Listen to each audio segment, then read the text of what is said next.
আসসালামু আলাইকুম রহমতুল্লাহি বারাকাতুহু। তোমাদের প্রিয় উপন্যাস সঙ্গীন প্রেরণা শক্তি সুরায়া রাবা পর্ব 25। খুব ভোর নয়, সকাল পেরিয়ে বেলা গড়িয়েছে অনেকটা। চারিদিকে সূর্যের সোনালি আলোয় ঝলকানি। ওরু সেই কখন থেকে কৃতিকের রুমের সামনে দাঁড়িয়ে দাঁত দিয়ে নখ কাটতে কাটতে পায়চারি করছে। মনে মনে ভাবছে, শুনেছি ভোর রাতে রুমে ঢুকেছে, এখনো ঘুমিয়ে আছে কি না কে জানে। নখ করব কি করব না, না থাক, চলেই যাই, না একবার করেই দেখি। ওরু যখন কি করবে না করবে ভেবেই কুল পাচ্ছিল না, তখনই ভেতর থেকে ডেকে ওঠে কৃতিক। তোর পায়চারিতে মাথা ঘোরাচ্ছে, আমার ভেতরে আয়। ওরু চট করে দরজা খুলে ভেতরে ঢুকতে ঢুকতে বলল, আপনি কি করে বুঝলেন আমি দাঁড়িয়ে আছি? কথাটা বলে ভেতরে ঢুকতেই চোখ দুটো খিচে বন্ধ করে দ্রুত পেছনে ঘুরল ওরু। কৃতিক গায়ে শার্ট চড়াচ্ছে। ওর জিম করে কৃত্রিম উপায়ে বানানো ভি-শেপ পৃষ্ঠদেশ স্পষ্ট দৃশ্যমান ওরুর চোখে। এভাবে অসময়ে এসে পড়ে নিজেই লজ্জিত হলো। ওরু কথার জবাবে কৃতিক সামনে ঘুরে শার্টের বোতাম লাগাতে লাগাতে বলল, মেবি আমি তোর শরীরের গন্ধ পাই। ওরু এখনো পেছনে ঘুরে দাঁড়িয়ে আছে দেখে কৃতিক পুনরায় বলে, হয়ে গিয়েছে, তাকাতে পারিস।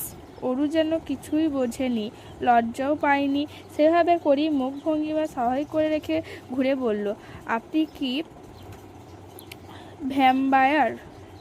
না মানে শুনেছি ভ্যাম্পায়াররা মানুষের গন্ধ পায়। ড্রেসিং টেবিলের ওপর থেকে ব্ল্যাক বেল্ট ঘড়িটা হাতে পড়তে পড়তে কৃতিক বলে, বেশি বেশি ফ্যান্টাসি বই পড়লে এই হয়। মাথার মধ্যে সব ভূত প্রেত ভর করে বসে আছে। ক্লাসের বই তো খুলেও দেখিস না। এবার ইউএসএ ফিরে তোকে দেখে নিচ্ছি আমি। পড়াশোনার কথা আসতেই ওরু দ্রুত কথা ঘুরিয়ে কাজের কথাই চলে এলো। মিনমিনিয়ে বলল, আপনার ফোনটা একটু দিবেন? আপ্পাকে কল করতাম। রাতে ফ্লাইটে তো ফিরেই যাচ্ছি, কল করার কি আছে? জবাবে ওরু ঠোঁট উল্টে বলে, আপনার জন্য মন খারাপ লাগছে, আপার জন্য মন খারাপ লাগছে, আমি কথা বলতে চাই। কৃতিক নিজের হাতের কাজ করতে করতে বলল, জ্যাকেটের পকেটে আছে, খুঁজে দেখ। আর হ্যাঁ, আমার সামনে বোনের সাথে একদম ন্যাকামি করবি না। যা কথা বলার নিজের রুমে গিয়ে বল। ওরু হ্যাঁ সূচক মাথা নাড়িয়ে ফোন নিয়ে দ্রুত বেরিয়ে যায়। তারপর আবারও কি ভেবে যেন ফিরে এসে বলে, ফোনের পাসওয়ার্ডটা তোর আর আমার বার্থডেট। ওরু হতবাক হয়ে পুনরায় শুধালো, কি? কৃতিক ঘাড় ঘুরিয়ে ধমকের সুরে বলল, কানে কম শুনিস? ওরু ভয়ে ততস্থ হয়ে এদিক ওদিক ঘাড় নাড়িয়ে আবারও দৌড়ে চলে যায়। যেতে যেতেই লক খুলে কল লাগাই অনুর নাম্বারে। একবার দুবার তিনবার গিয়ে চারবারের মাথায় কল তুলল অনু। হ্যালো আপা। ওপাশ থেকে ওরু উৎসুক গলা শুনে তেতো উঠল অনু। গলার স্বরে হাজারো বিরক্তি টেনে এনে ঝাঁজ নিয়ে বলল, কি সমস্যা, কল দিয়েছিস কেন? আমাকে একা রেখে সৎ ভাইয়ের টাকায় থাইল্যান্ড গিয়েছিস, ঘুরছিস ফিরছিস খাচ্ছিস এনজয় করছিস, খুব স্বাদ মিটেছে না? নাকি আমাকে ইউজ করে আমার ঘাড়ে পা দিয়ে জীবন কাটানোর শখ এখনো মেটেনি? অনু তিতো কথায় চড়াট করে মস্তিষ্কটা ঝাঁঝিয়ে উঠল ওরুর। ও নিজেও তেজি স্বরে বলল, মুখে যা আসছে তাই বলে যাচ্ছিস তখন থেকে। কি হয়েছে, কি করেছি আমি? অনু উল্টো ক্রোধ দেখিয়ে বলল, যা বলেছি একদম ঠিক বলেছি, বুঝে শুনে বলেছি। তোরা সবাই আমাকে ব্যবহার করিস নিজেদের প্রয়োজনে। কেন বলতো? সব সময় তোদের চিন্তায় আমার কেন করতে হবে? আমার কি ইচ্ছা অনিচ্ছা বলে কিছুই নেই? ওরু এবার নরম সুরে শুধালো, কি হয়েছে আপা? অরুর প্রশ্নের কিঞ্চিত পরোয়া না করে অনু মুখে যা আসছে উন্মাদের মতো তাই বলে যাচ্ছে। অরু জানে আপার রাগ উঠে মাথা ঠিক থাকে না, পরে আবার নিজেই সব সামলে দেয়। তাই এত এত তিক্ত কথার বিপরীতে অরু নিজের রাগ সংবরণ করে আবারও জিজ্ঞাসা করলো, কি হয়েছে বল না আপা, কে কি বলেছে তোকে? মা ঠিক আছে? আমি ওর এক ধারের প্রশ্নে এক পর্যায়ে অনু নিজের খের হারিয়ে চেঁচিয়ে উঠে বলল, তুই এবার আমাকে বিচারকদের মতো প্রশ্ন করা বন্ধ কর অরু। আমি বিরক্ত তোর এসব প্রশ্নে। তোর এত আনন্দ আমার সহ হচ্ছে না। আমার ঘাড়ে পা দিয়ে এভাবে জীবন কাটাতে লজ্জা হয় না তোর? আর কতদিন আমার উপর ভরসা করে বাঁচবি? তোদের দেখভাল করতে করতে হাঁপিয়ে উঠেছি আমি। এবার একটু রেহাই দে। এবার অন্তত আমাকে ইউজ করা বন্ধ কর। আমি তোকে ইউজ করি? হ্যাঁ করিস, তোরা সবাই মিলে আমাকে নিজেদের স্বার্থে ইউজ করিস। এবার আমাকে আমার মতো বাঁচতে দে অরু। এক নাগারে চোখ খিচে কথাগুলো বলে মুখের ওপর ফোন কেটে দিল অনু। ওদিকে অনুর বলা শেষ কথায় মাথার মধ্যে অগ্নিস্ফুলিঙ্গ অনুভব হলো অরুর। কষ্টের সীমানা পেরিয়ে মেজাজ চড়ে এসেছে সপ্তম আসমানে। ইচ্ছা করছে আশেপাশে সব কিছু ভেঙে গুঁড়িয়ে ফেলতে। নিজের অজান্তেই ধপ করে মেঝেতে বসে পড়ে দুহাত নিজের লম্বা চুলগুলো মুঠিবদ্ধ করে নীরবে চোখের জল ফেলতে ফেলতে অস্পষ্ট সুরে অরু বলে, তার মানে মায়ের অবর্তমানে আপাও আমাকে করুণা করে এসেছে। কোনো ভালোবাসা নেই, সবটাই করুণা। সবাই করুণা করে আমাকে। এলিসার বাবাকে থাই পুলিশ অ্যারেস্ট করেছে।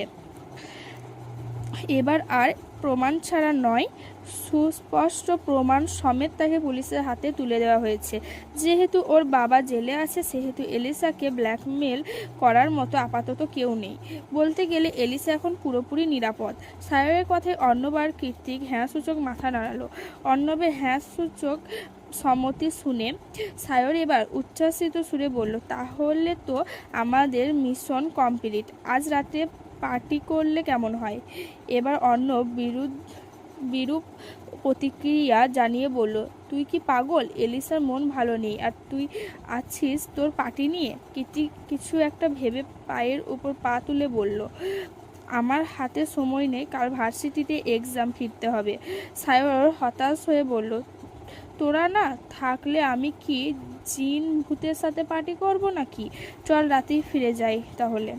কথাটা শেষ করে সায়র কেবলই বসা থেকে উঠে দাঁড়িয়েছে। ওর সামনে ডিভানটাতে এখনো কৃত্তিক পায়ের উপর পা তুলে বসা।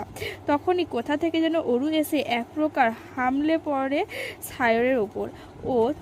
ওর চেহারা বিভৎস, চুলগুলো এলোমেলো, চোখ দুটো টলটলে টলছে, সেটা থেকে গড়িয়ে পড়ছে অশ্রুসিক্ত নোনা জল।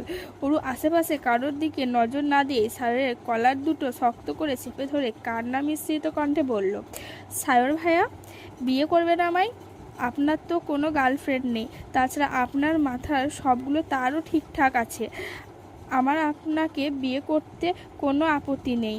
আমি কারো বোঝা হয়ে থাকতে চাই না, কারো করুণায় পাত্রী হতে চাই না, আর এক মুহূর্তও না। বিয়ে করবেন আমাকে? হতে পারে আমি আপনার চেয়ে বয়সে একটু বেশিই ছোট, তাতে কি আসে যায়? ভালো করে তাকিয়ে দেখুন, আমি সুন্দরী। এদিকে সায়র অরুকে কি দেখবে? অরুর পেছনে দাঁড়িয়ে থাকা কৃত্তিককে দেখেই ওর গলা শুকিয়ে এসেছে। কৃত্তিকের জ্বলন্ত অগ্নিয়গিরির দাবানলের মতো চোখ দুটো দেখেই ওর হাত পা কেমন কেঁপে কেঁপে উঠছে। চোখ দিয়ে বারবার কৃত্তিককে ইশারা করে বোঝাচ্ছে, ভাই আমি কিছু জানি না, তোর জান পরাণের পরাণ অরুই আমাকে ইচ্ছে করে ফাঁসাচ্ছে। কৃত্তিক এক নজর সায়রকে পরোক্ষ করে কপালে দু আঙুল ঠেকিয়ে কিছু একটা ভাবলো। তারপর হুট করে উঠে দাঁড়িয়ে অরুর হাতটা শক্ত করে চেপে ধরে ওকে ইচ্ছে মতো টানতে টানতে বেডরুমে নিয়ে ছুঁড়ে মারলো। আকস্মাৎ টাল সামলাতে না পেরে অরু হুমড়ি খেয়ে মেঝেতে পড়ে গিয়ে ঢুকরে কেঁদে উঠল। দাঁড়ানো থেকে এভাবে হুট করে মেঝেতে পড়ায় কুনোই আর হাঁটুর অবস্থা বেগতিক। কাঁদতে কাঁদতে অরু নিজেকে সামলানোর চেষ্টা করছে খুব, কিন্তু প্রচণ্ড আঘাতে হাত পাগুলো যেন আষাঢ় হয়ে পড়েছে ওর। ওকে ছুঁড়ে ফেলে দিয়ে কৃত্তিক নিজের দু পকেটে হাত গুঁজে দাঁড়িয়ে স্পষ্ট কণ্ঠে বলল, আমি আছিস তত্ত্বেও এখানেই পড়ে থাক, আমি আসছি, ততক্ষণ এখানেই পড়ে থাক। অন্য কারো শরীরে হাত ছোঁয়ানোর শাস্তিটা সময় হলে টের পাবি। নিজের রুমে আটকে রেখে কৃত্তিক আবারও ওদের কাছে ফিরে আসে। অর্ণব, সায়র, এলিসা তিনজনই ভয়ার দৃষ্টিতে তাকিয়ে আছে কৃত্তিকের পানে। সবাইকে নিশ্চুপ হয়ে থাকতে দেখে সায়র একটু সাহস হয়ে করে বলে ওঠে, কি করেছিস ওর সাথে? সাপের ফনা তোলার মতো তড়িৎ গতিতে সায়র দিকে হিংস্র দৃষ্টি নিক্ষেপ করে কৃত্তিক বলে, যা ইচ্ছে করেছি, আমাদের প্রাইভেট কথাও তোকে শেয়ার করতে হবে? সায়র কিছু বলতে যাবে তার আগে অর্ণবকে থামিয়ে দিয়ে বলল, আর একটাও কথা বলবি না সায়র, নয়তো কৃত্তিকের হাতে আজই তোর খেল খতম। বার কয়েক জোরে জোরে নিঃশ্বাস ছেড়ে কৃত্তিক নিজের পকেট থেকে একটা পেনড্রাইভ বের করে অর্ণবের হাতে দিয়ে বলে, ডকুমেন্টসগুলো যত দ্রুত সম্ভব বের কর। পেনড্রাইভটা হাতে নিয়ে সেটাকে উল্টে পাল্টে দেখে অর্ণব নিজের ঠোঁট কামড়ে বলল, একটু বেশি তাড়াহুড়ো হয়ে যাচ্ছে না ব্যাপারটা? অর্ণবের কথায় ওর দিকে অগ্নিদৃষ্টি নিক্ষেপ করে কৃত্তিক। কৃত্তিকের চোখে হিংস্রতা দেখে অর্ণব চোখ নামিয়ে বলে, এলিসা গিয়ে এসেছে।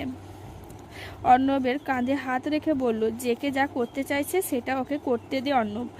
অর্ণব এলিসার দিকে তাকিয়ে ছলছল নয়নে বলে ওঠে, তুই বললে আমি সব কিছু করতে রাজি জান, তুই শুধু একবার বল জেকের সাথে আমারটাও। অর্ণব আর কিছু বলবে তার আগে নিজের 3 ইঞ্চি হাই হিল নিয়ে অর্ণবের পায়ের ওপর দাঁড়িয়ে পড়ল এলিসা। অতঃপর ওর কাদো কাদো মুখের দিকে তাকিয়ে মেকি হেসে এলিসাও শুধায়, কি যেন বলছিলি, আবার একটু বল। দুপুর গড়িয়ে বিকাল হয়েছে, সূর্যের আলো পুর আকাশ থেকে পশ্চিমে গিয়ে উঠেছে। অরু এখনো মেঝেতে বসে বিছানায় মাথাটা এলিয়ে দিয়ে ফুপিয়ে কাঁদছে। অনেকক্ষণ ধরে একটানা কাঁদার ফলে ক্ষণে ক্ষণে কেঁপে উঠছে ওর ক্রন্দনরত ছোট্ট শরীরটা। তখন আপার সাথে রাগ করে কি বলতে কি বলেছে, কাকে বলেছে কিছুই মাথায় ঢোকেনি। অথচ এখন সেসব কথা মনে পড়লেই ইচ্ছে করছে নিজের মাথায় নিজেই বাড়ি মেরে বেহুশ হয়ে থাকতে। সবার সামনে কতটা নির্লজ্জের মতো সায়রকে গিয়ে বিয়ের কথা বলেছে ও। এখন ভাবলেও বিরক্তিতে শরীরটা চিরবিরিয়ে উঠছে। সবাই কি ভেবেছে কে জানে, যে যা ভাবার ভাবুক, তবে অরু ঠিক করেই নিয়েছে সায়রের মুখোমুখি আর এ জীবনে হবে না ও। কি করেই বা হবে? সায়রকে দেখেই তো নিজের করা মস্ত বড় বোকামির কথা বারবার মনে পড়ে যাবে। সকালের কর্মকাণ্ডের কথা ভেবেই হাত পা ছড়িয়ে আরও 10 স্তর কেঁদে ভাসালো অরু। তারপর মনে মনে ভাবলো, আপাকে আরেকবার কল করে দেখলে কেমন হয়, এখন তো রাগ কমেও যেতে পারে। যেই ভাবা সেই কাজ। অরু দ্রুত এগিয়ে গিয়ে বিছানার আশেপাশে কৃত্তিকের মোবাইলটা খুঁজতে লাগলো, কিন্তু মোবাইলের জায়গায় অন্য কিছু হাতে এলো না ওর। নরম বিছানায় মাথার পাশেই যে কুশনটা রাখা থাকে তার পাশেই ওর রূপোলি নুপুরটা আঁকাবাঁকা হয়ে পড়ে আছে। এত বছর ধরে পায়ের পড়ে থাকা নিজের সুপরিচিত নুপুরটা দেখে ওরু দ্রুত গিয়ে সেটাকে হাতে নিল। হাতে নিয়ে উল্টে পাল্টে দেখে বলল, আরে এটা তো আমার নুপুর। এলিসা আপুর জন্মদিনে পার্টিতে হারিয়ে ফেলেছিলাম, এটা ওনার কাছে কি করে এলো? আর ওনার কাছে যদি থাকবেই তাহলে সেদিন কেন জিজ্ঞেস করলো আমার নুপুর কোথায়? আশ্চর্য মানুষ তো, আমার নুপুর দিয়ে ওনার কি কাজ? এক মনে কথাগুলো বলে অরু পা বাড়িয়ে দিয়ে নিজের হাতে নুপুরটা পায়ের জন্য পড়ার জন্য। ঠিক তখনই বাইরের থেকে আগমন ঘটে কৃত্তিকের। ও হুড় মুড়িয়ে রুমে প্রবেশ করে বেডসাইড টেবিল থেকে কিছু কার্ড নিজের ওয়ালেট ভরে নিয়ে অতঃপর অরুর হাতে হ্যাচকা টান মেরে ওকে দাঁড় করিয়ে দিয়ে বলে, চল। অরু ভুরু কুঞ্চিত করে বলল, চল মানে কোথায় যাব? কৃত্তিক জবাব দেয় না কোনো রূপ, বরং ওকে জোর জবরদস্তি করে টানতে টানতে বাইরে নিয়ে যায়। হাত ছাড়ুন, লাগছে আমার। আরে আমার নুপুরটা ফেলে এসেছি তো, ছাড়ুন। কে শোনে কার কথা? কৃত্তিকের স্থবির চোখ মুখ আর ভাবমূর্তি দেখে মনে হচ্ছে এই মুহূর্তে ওর শ্রবণ শক্তি হারিয়ে গিয়েছে। এক মনে এলোমেলো পায়ে হাঁটতে হাঁটতে কখন যে উতাল প্রশান্ত মহাসাগরের সামনে এসে দাঁড়িয়েছে তার হদিস নেই অনুর। মাথার ওপর গোল্ডেন গেট ব্রিজ, তাতে হাজারো মানুষের ঢোল, আর তার নিচে সুবিশাল সমুদ্র টোট। এখানেই তো প্রথমবার প্রত্যয়ের বুকে মাথা রেখেছিল অনু। কতটা প্রশান্তি আর কতটা আবেগাপ্লুত হয়ে প্রত্যয়ের ওপর নিজের ক্লান্ত শরীরের ভার ছেড়েছিল। প্রত্যয়ের আন্তরিকতা মাখা হাসি, মাথায় বুলানো আদুরে হাতের পরশ, রাতের আধারে একান্তে বৃষ্টি স্নান, সব কিছুই কি তাহলে মিথ্যা ছিল? প্রত্যয় তার 7 বছরের ভালোবাসা ভুলে যেতে কেবল মাত্র ওকে ইউজ করেছে, এটাই কি সত্যি? তিন্নি নামক মেয়েটা কি সত্যি বলছে? অনু কি তবে শুধুই অন্য একজনের জায়গা পূরণ করে ইউজ হয়েছে মাত্র? ইউজ শব্দটা সেই সকাল থেকেই মাথার মধ্যে গেড়ে বসে আছে ওর। কিছুতেই শব্দটাকে সরানো যাচ্ছে না মাথা থেকে। ইউজ শব্দটা নিয়ে ভাবতে ভাবতেই অনুর মনে পড়ে যায় সকালের কথা। নিজের ব্যতিগ্রস্ত হৃদয়কে সামাল দিতে না পেরে সকালবেলা যা নয় তাই বলেছে অরুকে। নিজের ছোট্ট বোনের প্রতি কী রূপ জঘন্য আচরণ করে প্রত্যয়ের ওপর জমে থাকা রাগ অরুর ওপর ঢেলে এখন অনুশোচনার বুক ফেটে কান্না আসছে অনুর। কি করেছে অরু? ঠিক আছে তো? নাকি আপার ওপর অভিমান করে ভুলভাল কিছু করে বসে ওর ডান পিঠে বোনটা? হাজারো অজানা প্রশ্ন এসে বাড়ি খাচ্ছে অনুর মস্তিষ্কে। ও আর ভেবে সময় নষ্ট করতে পারল না। তৎক্ষণাৎ অরুর সাথে কথা বলার জন্য দ্রুত ফোন বের করে কল লাগালো কীর্তিকে নামায়। কিন্তু দুঃখের বিষয়, বারবার ফোন করার পরেও কেউ ফোন তুলছে না। কি করে তুলবে? ফোনটা যে সেই সকাল থেকেই মেঝেতে মুখ থুবড়ে পড়ে আছে। এদিকে অরুকে কলে না পেয়ে শব্দ করে কাঁদতে কাঁদতে অনু বসে পড়ে বালুস্থিত স্যাঁতস্যাঁতে বেলাভূমিতে। সন্ধ্যা রাতে রিসর্টের সামনে বাইক থামিয়ে অরুর বাহু ধরে এক প্রকার টেনে বাইক থেকে নামালো কীর্তিক। অরুর চোখ মুখ বিস্মৃত, ওর গালে 5 আঙ্গুলের দাগ সুস্পষ্ট। মাথাটা নুয়ে রেখেছে সে কখন থেকে। কীর্তিক নিষ্প্রভ চোখে অরুর দিকে ধ্যানমগ্ন হয়ে চেয়ে আছে। ওর কাছে এই ফোলা ফোলা চোখে অরুকে বরাবরই সুন্দর লাগে। আজ মনে হচ্ছে আরও একটু বেশি সুন্দর লাগছে। অরু পরনে ছিল সুতির ঘাগরা আর ওড়নার ওভারসাইজ টপসের উপর বানজারা কারুকাজের কোটি। লম্বা হাঁটু সম চুলগুলো ঢিলেঢালা করে হাত খোপা বাঁধা। এতক্ষণ ধরে হেলমেট পরে থাকায় খোপাটা মনে হচ্ছে আরও ঢিলে হয়ে গিয়েছে। এখনই খুলে পড়বে ভাব। দুধে আলতার রাঙা মুখটা কেন্দ্রে কেটে লাল বর্ণ ধারণ করেছে। তবে সন্ধ্যা রাতে হ্যাজাকের আলোয় এই লাল লাল চেহারার বড়ই মায়াবী লাগছে তাকে। যে কেউ দেখে বলবে নতুন বিয়ের ছিরি জেগেছে মেয়ের মুখে।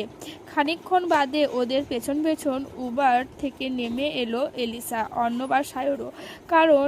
কারো মুখে টু শব্দ নেই ওদের। চারিদিকে পতন নীরবতা। অরু চুপচাপ মাথা নুয়ে দাঁড়িয়ে আছে সেই তখন থেকে। গলার রজনীগন্ধা আর গোলাপ দিয়ে তৈরি তাজা ফুলের মালা থাকতেও একটা ঝুলানো, এটা বোধ হয় কীর্তিকেরটা। অরুর মলিন মুখটার দিকে তাকিয়ে এলিসা একটা দীর্ঘশ্বাস ছাড়ল। বন্ধুর বেলাতে বরাবরই ওরা স্বার্থপর হয়ে যায়, আজও তাই হয়েছে। তবে এখন অরুকে ভেতরে নিয়ে কিছু খাওয়ানো উচিত। মেয়েটা সারাদিন না খেয়ে আছে। তাই চারিদিকের নীরবতা ভেঙে এলিসা বলে ওঠে, তোরা কি সারা রাত এখানে দাঁড়িয়ে থাকার প্ল্যান করেছিস? যদি তাই হয় তাহলে দাঁড়িয়ে থাক, আমি আর অরু ভেতরে গেলাম। ওরা সবাই এখনও নিশ্চুপ হয়ে দাঁড়িয়ে আছে। এলিসা অরুকে সাথে নিয়ে ভেতরে যাওয়ার উদ্দেশ্যে পা বাড়ালে পেছন থেকে কীর্তিক ডেকে উঠে ওদের, এলিসা শোন। এলিসা ঘুরে দাঁড়িয়ে জিজ্ঞাসু দৃষ্টিতে ওর পানে চাইলে কীর্তিক একটা সাইন করা চেকের পাতা এলিসার দিকে এগিয়ে দিয়ে বলে, এটা অরুর মোহরানার টাকা ওকে দিয়ে দিস। এলিসা হ্যাঁ সূচক মাথা নাড়িয়ে চেকটা হাতে নিয়ে ভেতরে চলে যায়। ওদিকে কৃত্তিকের কাণ্ডে সায়রার অর্ণব একেবারে চরম সীমানায় গিয়ে চোখাচোখি করে দুজনে একই সুরে বলে ওঠে, পৃথিবীতে এটাই বোধহয় প্রথম বিরল ঘটনা যেখানে স্বামী তার বউকে মাঝ রাস্তায় দাঁড়িয়ে মোহরানা উসুল করে দিল। ওদের কথায় ধ্যান নেই কৃত্তিকের। ও তো সেই কখন থেকে বাইকে হেলান দিয়ে দাঁড়িয়ে অরুর যাওয়ার পানে তাকিয়ে আছে। অরু চলে গিয়েছে বহুক্ষণ আগে, তবুও তাকিয়ে আছে। আদুরে কোনো এক বাঙালি ক্যাফে থেকে কখনো কানে ভেসে আসছে বেসুরো দুটো লাইন, আমার কাছে তুমি অন্য রকম, ভালোবাসি বেশি, প্রকাশ করি কম। চারিদিক জনমান শূন্য হয়ে আছে। বিস্তৃত তিমিরে ঢাকা কালো রাতে ইতি টেনে সবে সবে ভোরের আলো ফুটেছে ধরণীতে। সূর্য এখনো তার তেজস্ক্রিয়তা ছাড়েনি পুরোপুরি। প্রকৃতিতে হিমধরা শীতল পরিবেশ বিরাজমান। হাইওয়ে রাস্তা ও দূর থেকে ভেসে আসছে দু একখানা কাভার্ড ভ্যানের সাই সাই আওয়াজ। রাস্তার দুপাশে স্থির মূর্তি হয়ে দাঁড়িয়ে থাকা সারি সারি বৈদ্যুতিক খুঁটির মাথায় বসেছে জোড়ায় জোড়ায় বন্য পাখিদের ঝাঁক। একের পর এক বন্য পাখিদের চোখের আড়াল করে নিভু নিভু ভোরে ফাঁকা রাস্তার মাঝ দিয়েই আপন গতিতে এগিয়ে যাচ্ছে কৃত্তিকের 4 চাকা ব্ল্যাক মার্সিডিজ। গন্তব্য সান ফ্রান্সিসকো ছাড়িয়ে নিজের নির্জন ছোট্ট বাড়িটা। এখন অবশ্য শুধু নিজের বলা যায় না, যেহেতু ও একজনের সারা জীবনের দায়িত্ব নিয়েছে, সেহেতু কৃত্তিকের যা তা তো তারও বটে।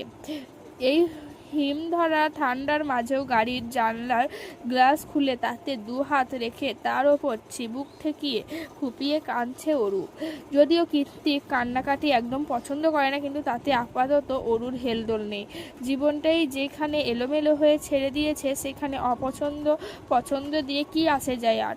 কৃত্তিক কি ভাববে সেসব কথা মাথায় না ঢুকিয়ে এয়ারপোর্ট থেকে বেরিয়ে বাড়ির উদ্দেশ্যে গাড়িতে ওঠার পর থেকে কেঁদে ভাসাচ্ছে সে। মুখমণ্ডল জুড়ে তার আকাশসম দুঃখের ছড়াছড়ি।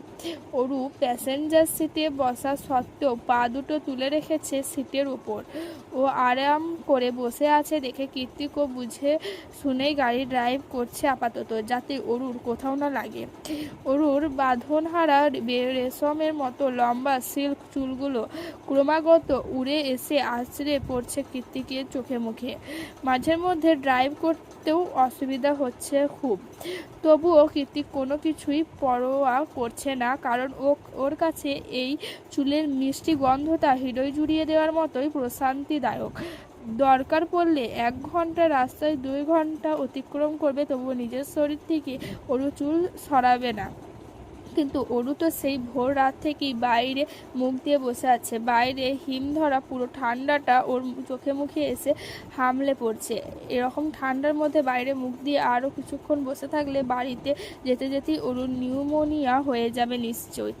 তাই কৃত্তিক এবার এক হাতে ড্রাইভ করতে করতেই অন্য হাত দিয়ে জানলার কাঁচটা তুলে দিল। জানলার কাঁচ টেনে দেওয়ায় একটু পিছিয়ে বসেছে অরু, তবুও কান্না থামায়নি। চোখ দিয়ে তার এখনো গঙ্গা যমুনা বয়ে যাচ্ছে। অরুকে এখনো কাঁদতে দেখে সামনে ফোকাস করেই বিরক্ত ভঙ্গিতে কথা ছড়ে কৃত্তিক, কাঁদছিস কেন? এভাবে মেরেছি তোকে? কৃত্তিকের কথায় পেছনে অরু মৌনতা পালন করে শুধু মনে মনে বলে, এর থেকে মারলে বেশি ভালো হতো। একটা প্রশ্নের উত্তর দিতে গিয়ে সেই কখন থেকে চুপ হয়ে আছে অরু। আদৌ উত্তর দেবে বলেও মনে হচ্ছে না। গতকাল থেকেই মুখ কুলুপ এঁটে বসে আছে মেয়েটা। কৃত্তিক জানে কাকে কিভাবে কথা বলাতে হয়, তাই ও খানিকটা কৌশলী পন্থায় অবলম্বন করলো হুট করি। মাঝ রাস্তায় গাড়ি ব্রেক কষল। এভাবে গাড়ির ইঞ্জিন বন্ধ হয়ে যাওয়াতে অরু হকচকিয়ে বাইরে তাকিয়ে বলল, এসে গেছি। কথাটা বলে বাইরে তাকিয়ে যেই দেখলো এটা তো মাঝ রাস্তা। তৎক্ষণাৎ ঘাড় ঘুরিয়ে কৃত্তিকের পানে প্রশ্নসূচক দৃষ্টি নিক্ষেপ করে অরু ও চাহনিতে পাত্তা না দিয়ে গাড়ির ড্রয়ার থেকে একটা রূপোর নুপুর বের করে সেটাকে চোখের সামনে ধরে কৃত্তিক শুধালো, এটা তোর? কৃত্তিক প্রশ্নে অরু হ্যাঁ সূচক মাথা নাড়ায়। এটা চাই? এটা আবারও ওর উপর নিচ মাথা নাড়িয়ে হ্যাঁ বলল। তাহলে গাড়ি থেকে নাম। কৃতিকের শেষবারের কথায় ওরু চোখ কপালে তুলে বলল, নামবো মানে? এই অচেনা রাস্তায় আপনি আমায় নামিয়ে দিয়ে যাবেন? ইডিয়েট। অস্ফুটে কথাটা বলে কৃতিক নিজেই গাড়ি থেকে নেমে গেল। ওরু কৃতিকে যাওয়ার পানে চোখ রেখে বুঝলো এটা একটা পেট্রোল পাম্প। তার পাশেই ছোটোখাটো একটা মাঠ, হয়তো প্রয়োজনীয় কিছু কিনতে গিয়েছে সে। খানিকক্ষণ বাদে একটা মিনারেল ওয়াটার বোতল হাতে নিয়ে ফিরে এলো কৃতিক। অতঃপর গাড়িতে বসে সেটা ওরুর দিকে এগিয়ে দিয়ে বলল, বাইরে গিয়ে চোখ মুখ ধুয়ে আয়, তোকে পেটনির মতো দেখাচ্ছে। আমি রীতিমতো ভয় পাচ্ছি। কৃতিকের কথা ওরু মোটেই পছন্দ হলো না। এই মুহূর্তে চোখ মুখে আদতে একটু পানি ছিটানো প্রয়োজন। তাই গাঁইগুঁই না করে লম্বা হাত খোপা বেঁধে গাড়ি থেকে বেরিয়ে গেল ওরু। চোখে মুখে ইচ্ছে মতো পানি ঝাপটা দিয়েছে। নাক টেনে নিজেকে একটু স্বাভাবিক বানিয়ে পুনরায় গাড়িতে ফিরে এলো। ওরু গাড়িতে বসতেই ওর দিকে টিস্যু এগিয়ে দিল কৃতিক। ওরু টিস্যু দিয়ে মুখ মুছতে মুছতে বলল, এবার তো দিন। নুপুরটা আমার ছোটবেলার স্মৃতি। নুপুরটা নিয়ে যাওয়া কি খুব দরকার? ভরে নিলে হয় না? কৃতিকের কথায় ওরু আচমকা দৃষ্টিপাত করলো ওর চোখের দিকে। মনে মনে বলল, আশ্চর্য, আমার নুপুর দিয়ে ওনার কাজটা কি? অরুর ভাবনায় ছেদ ঘটিয়ে একটানে ওর পা দুটো নিজের উরুর ওপর তুলে নিল কৃতিক। এভাবে পা তুলে ফেলায় ওরু আকস্মাৎ পেছনে ঝুঁকে গেল। ওরু পুরো গাড়ি জুড়ে এখনো পিন পতন নিরাপত্তা বিরাজমান, যার দরুন ওরু তীব্র শ্বাস প্রশ্বাস আর ঠান্ডা বেড়ে যাওয়ার হৃদস্পন্দনের আওয়াজ স্পষ্ট শুনতে পাচ্ছে কৃতিক। ওরু এহেন পরিস্থিতিতে গ্রাহ্য না করে আলতো হাতে ওর পায়ে নূপুর বানানো শুরু করেছে। নিজ পায়ে কৃতিকের হাতের নরম স্পর্শ অনুভব হতেই ঠোঁট কামড়ে ফুপিয়ে কেঁদে ওঠে ওরু। নিজের এলোমেলো অজানা অনুভূতির বিরক্ত যা সম্ভব নয় তাই সম্ভব করে ছেড়েছে কৃতিক। কিন্তু ওরুকেই কেন বলির পাঠা বানিয়ে এরকম একটা অস্বাভাবিক সম্পর্কে জড়ালো সে? কেন ওরুর সাথে সাথে নিজের জীবনটাকেও অগ্রহণযোগ্য সম্পর্কের মাঝে ঠেলে কি চাইছে কৃতিক? এভাবে ওরুর জীবনটা নষ্ট করে কোনো ভুলের শোধ নিল সে? একটা দুটো নয়, ওরুর মনে হাজারো ডানা বাঁধা প্রশ্নের ছড়াছড়ি। কিন্তু কে দেবে এত প্রশ্নের উত্তর? কৃতিক তো উত্তর দেওয়ার মতো ছেলেই নয়, ওরুর প্রশ্নে তো মোটেই না। অথচ এখন এই মুহূর্তে কি সুন্দর করে মনোযোগ দিয়ে ওরুর পায়ে নূপুর পরাচ্ছে সে। দেখে মনে হচ্ছে এর চেয়ে প্রয়োজনীয় আর সূক্ষ্ম কাজ কোনোদিন করেনি কৃতিক। ওরু তখন থেকে হিজিবিজি চিন্তায় বিভোর হয়ে আছে। চারিপাশে ওর খেয়াল নেই মোটেই। কৃতিক নিজের হাতের কাজটা শেষ করে এক পলক ভাবুক ওরুর চোখের দিকে তাকালো। অতঃপর নিজের হাতের বাঁধনটা আরো শক্ত করে ওর পায়ে আকর্ষণ হ্যাঁচকা টানে মেরে ওরুকে নিজের কাছাকাছি টেনে নিয়ে এলো। আচমকা পায়ের টান দেওয়াতে সুতির ঘাগরাটা অনেকটা উপরে উঠে গিয়ে মোমের মতো সুন্দর পা দুটো দৃশ্যমান হয়ে উঠেছে কৃতিকের চোখের সামনে। কৃতিক শুষ্ক ঢোক গিলে সেদিকে এক পলক পরোক্ষ করে চোখ ঘুরিয়ে ওরুর অশ্রুসিক্ত চোখ রাখলো। অতঃপর আরেকটু কাছে এগিয়ে গিয়ে নিজের বৃদ্ধাঙ্গুল দিয়ে ওর চোখের জলটুকু মুছিয়ে দিতে দিতে মাদকতার নিবিষ্ট চাহনি নিক্ষেপ করে ঠোঁট নাড়িয়ে হাস্যের স্বরে বলল, বউ।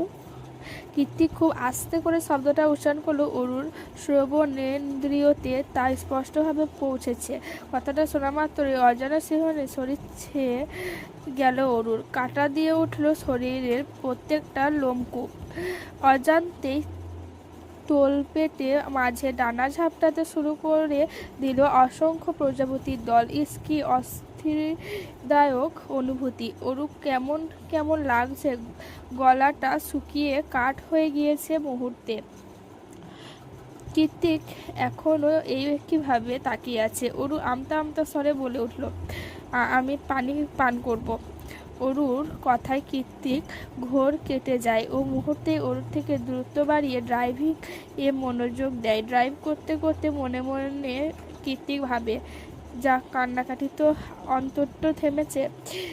ওদিকে অরু এক নিঃশ্বাসে ঢকঢক করে পানি পান করে পুরো বোতল খালি করে ফেলেছে, তবুও কোনো কিছু তৃষাতে ফাঁস ফাঁস করছে ভেতরটা। কি অদ্ভুত একটা অনুভূতি! কৃত্তিক কি জাদু জানে?